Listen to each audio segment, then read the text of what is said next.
Stand by. Go. Okay. All right, so we're gonna begin putting the trigger back. So the pin, just make sure the groove is on the left side, and we're gonna do this from right to left. So it doesn't matter if you have the newer pin with the knurling on the right or the older one. It doesn't matter. Okay.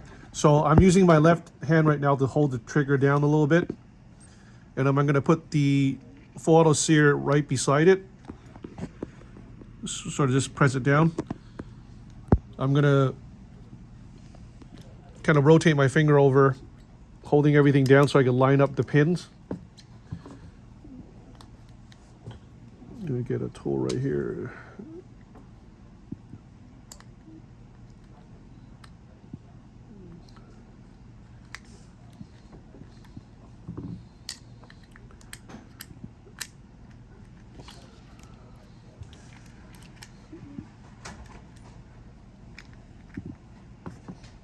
Okay.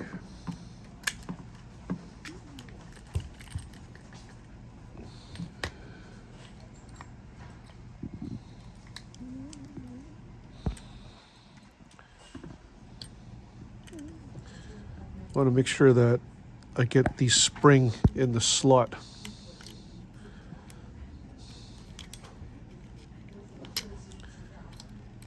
Okay.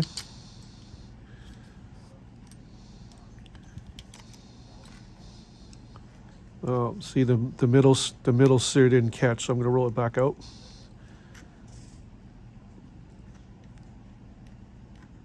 Okay, and try that again. Get a mallet too.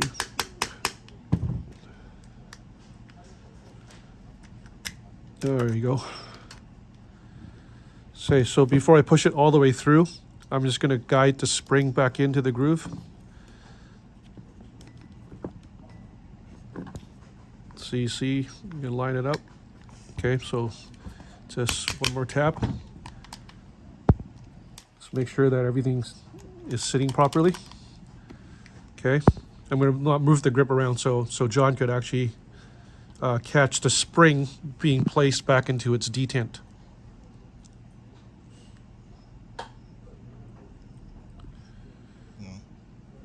You see it, John? Yeah. There. Okay. Got it. Okay, so this is very important. Okay, so make sure that this spring is not damaged. You see, now the sear kind of springs back and forth.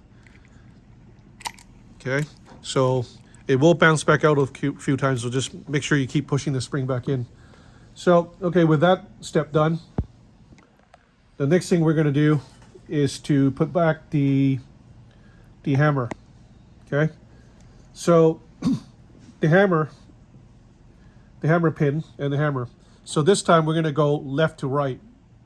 So again, notice the knurling, it's on the left side, and the groove is always on the left side. Okay, so I'm just going to put this, kind of just place it under here.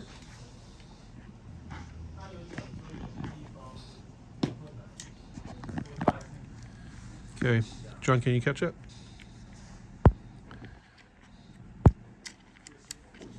So I'm going to rock this back a little bit. Yeah, this is very hard to shoot, guys. I'm sorry.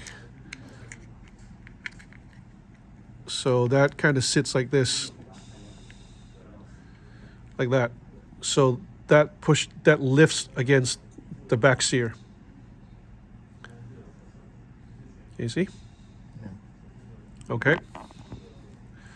So with the grip kind of lying on the right side, I'm going to go ahead and pick up the hammer. Okay, and make sure again this washer is on the left side and the spring is like this.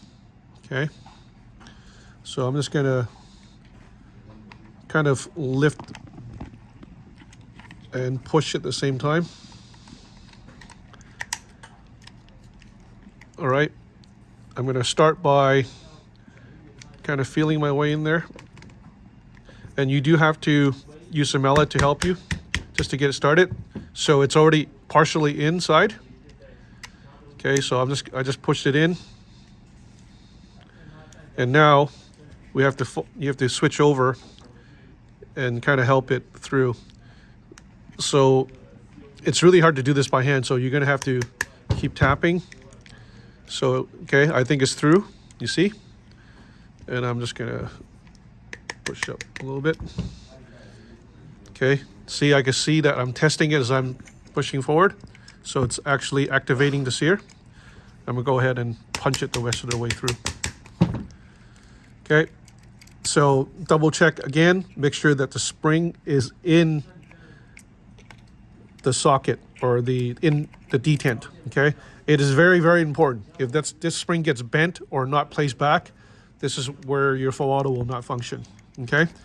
So you notice that now that the trigger pin has been swapped, this side of the spring is basically lying flat against the detent. Remember, we swapped positions.